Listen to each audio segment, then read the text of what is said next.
หลังจากที่หมู่หนึ่งฮู้เขาบอกใส่แล้วว่าสิเอารถอยู่บ่ค่ะคือบ่รถกินแล้วก็คือบ่กินยามื้อการกินผมเลยว่าผมบ่ไหวแล้วครับผมปวดหัวนี่ครับผมสิเส้นเลือดสิแตกแล้วผมก็ว่าจั่งซี้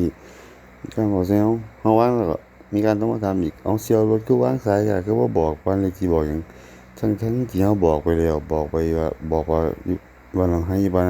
นหม้องหั้นหม้องนี้ปึ๊บพอโทรบอกแล้วบ่มาเลยครับมื้อนี้ โทรหานายกอบตบ้านให้วันนี้ก็เลยให้เพิ่นโทรให้ก็เลยบ่พอเข้ากับรถกู้ภัยกำลังให้โทรมาหาว่าเฮียนอยู่หม้องใดหินผมเลยบอกว่า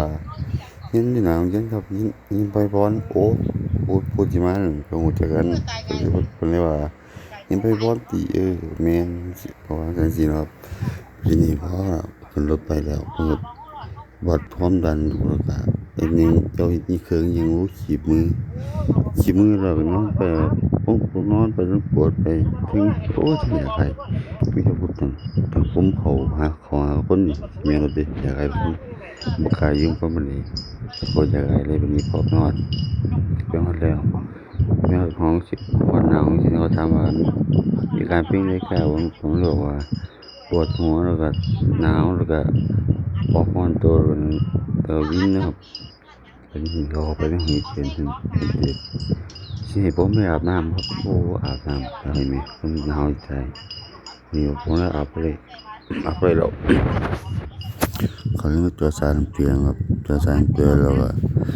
ก็ฉีดยาแก้ปวดแก้หยังลงไปมันก็พอเขาอาการคือไข้ขึ้นตัวก็บ่ได้ถือว่าเซานี่ก็ให้เสร็จโตอยู่ประมาณ10 นาทีก็เลยนอน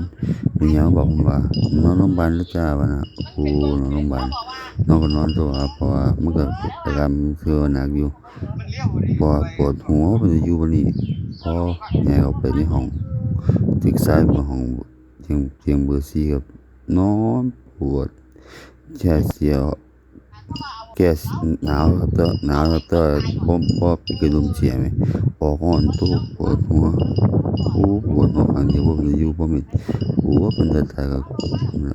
นอนจากยามคืนฮอดยามเช้า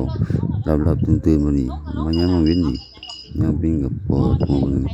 หมู่ป้าเพิ่นก็เอาสายเอาเงินกินเอาเงินไปส่งแต่ว่าพยาบาลหลายปีดีครับถามไทแม่ใหญ่ผมนี่พูดแบบแม่ใหญ่อายุจักปีแล้วยังเหมาะคือบ่กลับบ้านมาอยู่กับหลานเฒ่าแล้วอิหยังจั่งซี้โอ้เพิ่นเขาใส่ใจผู้เฒ่าคักผมดีคักพยาบาลหลายปีนี่สุดยอดอีหลีครับแต่โรคที่ผมเป็นนี่ก็เป็นโรคที่ว่า